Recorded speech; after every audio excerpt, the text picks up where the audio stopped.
Imagine you encode your own personal artificial intelligence system and you apply it to a document. This is exactly what we are going to do now. Welcome! Welcome to our new video, Sentence Embedding with BERT Transformers. We're going to use a new software, Sentence Transformers, that's now is March 2021, available in version 1.0.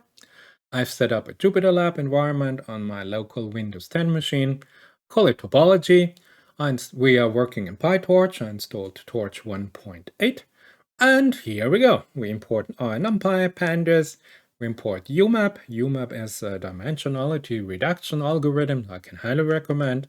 We import our cluster algorithm, especially designed to go with UMAP. We have pretty print, and of course we import our sentence transformers with NLTK. As you are familiar, I have a standard document to compare all the different methods to, and it's Deloitte Tech Trends 2021. I extract now all the sentences from this document, and we get in total 1,775 sentences. And a sentence is simply a list, and each element of the list is a sentence. Now, you know that BERT is based on a two-sentence comparison and operates on word pieces that are dependent on the content within the sentence.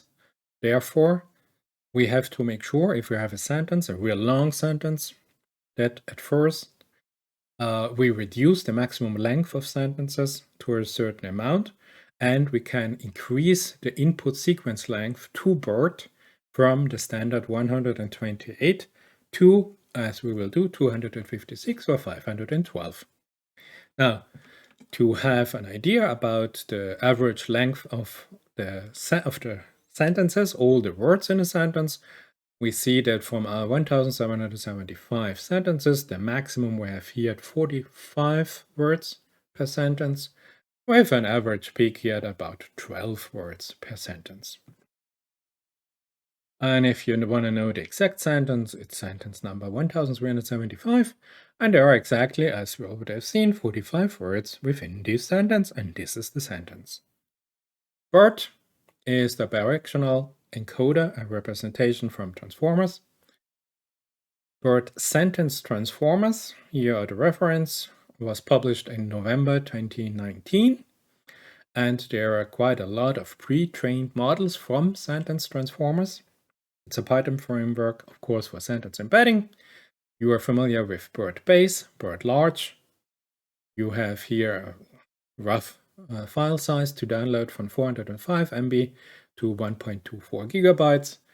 You have distill BERT base. And of course, with a lot of more training, Roberta base and Roberta large, 1.3 gigabyte and 1024 feature dimension if you want. We are gonna use a model that's called, or it's a pre-trained model already provided by Sentence Transformer, and it's based on Distill Roberta base version 1. Here we go, and since I already downloaded this file, I have it in my cache. And what we're gonna do now, we're gonna have a look at the model. You know the different transformers. If you wanna have exactly an understanding what happened in each and every model, here are the 6 Roberta layers with our pooler, a general pooler, and the input features here 768, and we have the identical number output features 768.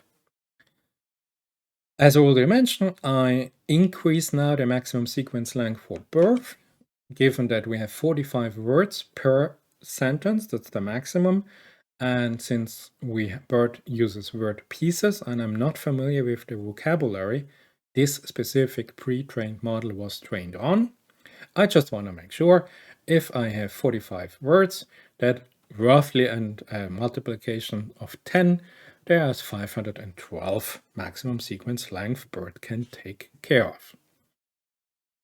Let's encode our model. I have a batch size of 256. Of course, you can decrease this to 128 or even slower.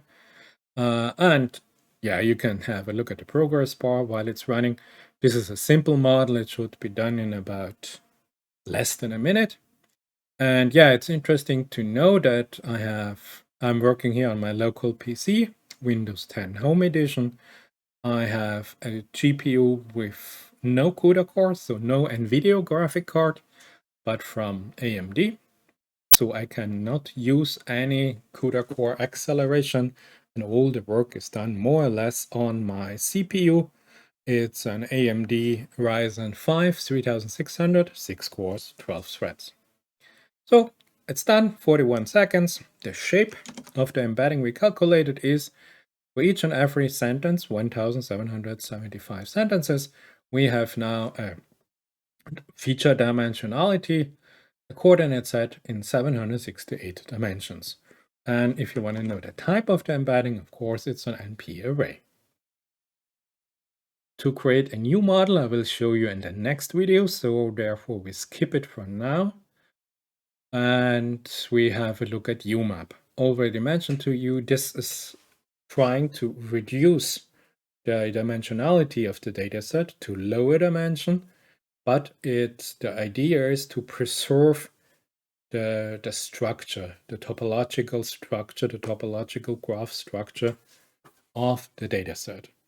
I don't want to go in details. You can read a little bit about it. I will make a different video about it, but the core information is that simplicial complexes are here the main object, and they are the object to construct a topological space of simply combinatorial components. You know that this is not an Euclidean space, this is not a metric space at all. This is a highly general, generic topological space, if it is a topological space at all, because maybe it is just point clouds. UMAP, you can download and import UMAP, this version. I use here a number of 12 neighbors I want to construct my simplicial complex of, and I have a number of epochs of 6,000, but as we have only less than 2,000 sentences, this should be done within seconds, even on my CPU. You can save, of course, the embeddings, transfer it to Colab, do all the calculation, of course, on your graphics card over there, but as I will show you, it is not necessary to do so. Parametric embedding UMAP I will show you in a later lesson. Clustering. Clustering, we need a metric. We are provided with quite some bulk of different matrices. Since we already have reduced our embedding to 12 dimension, I can use now a Euclidean metric. It's a little bit unusual, but it works. And as you can see, the amount of clusters that result from these algorithms is 10 clusters. Be aware that cluster -1 here is regarded as the cluster that has all the sentences that are regarded as noise by the algorithm. This means 455 sentences could not be allocated to the other operational clusters. And there you have cluster number 5 with 228 sentences, cluster number 4 with 220 sentences, and on we go.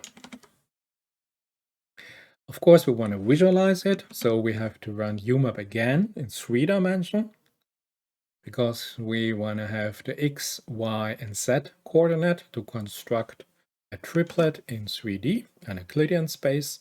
We're going to have a look at. I'm going to use some graph theory in network X as my software package, and the visualization is done in Plotly. So again, we have 10 clusters. And I skip this also for the moment. And those 10 clusters, we are now interested in the content of those clusters. The object we clustered are sentences. The sentence embedding is based on the word embedding of BERT. It is, if you want, added up on a different hidden layer within the model, within the transformer. And what we want to do now is we want to go back a little bit. And since the heterogeneity of all the sentences within one cluster is quite high, we want to find out what are the top words of all the sentences in one cluster. What are the most significant words in a cluster? And we have 10 clusters. The methodology here I'm going to use, and this is the reference, is by Martin Grotendorst, Topic Modeling with BERT, and by Dimo Angelov, Top2Vec, Distributed Representation of Topics. Please have a look at these two documents. They are very informative. Highly recommended. So here we go. We calculate the top words in each cluster. And of course, not only words, but we have the option simply applying a count vectorizer to go with some n-grams. And I have here a bigram and here a trigram word structure that we can run. I defined that I will have amount of top words is 10. I want to have the top 10 words of all sentences within one cluster. And the result is already performed. Cluster -1. The top words of cluster -1 are those. Cluster number 0, these are the top words.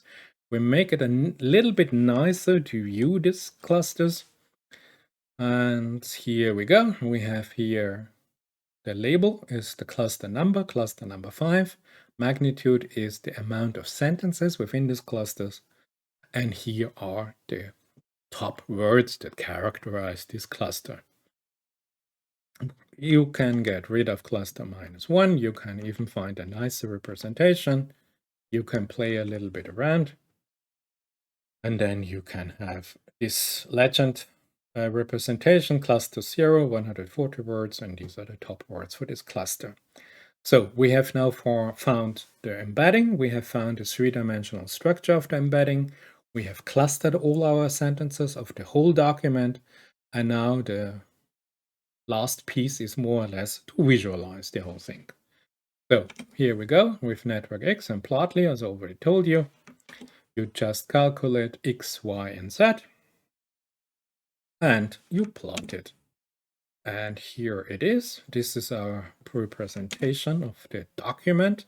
Each point is a sentence, and you can hover over each point and you will get the content, the sentence. We have here cluster 1, 0 to 8 is now color encoded.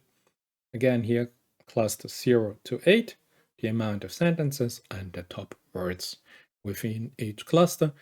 And you see, regarding the quality of the clustering, I have to say it looks quite nice. Let me make it a little bit smaller. Cluster segmentation looks fine to me. There are no significant outliers.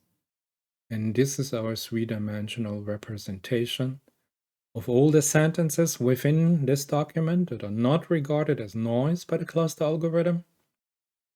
And you can see how the algorithm BERT, heavily depending on the training BERT was done on, identifies the different clusters within the document. You can also see the different topics within this document. And this is it for a short introduction to sentence transformers. And in the next video, I'm going to show you further details. Thank you.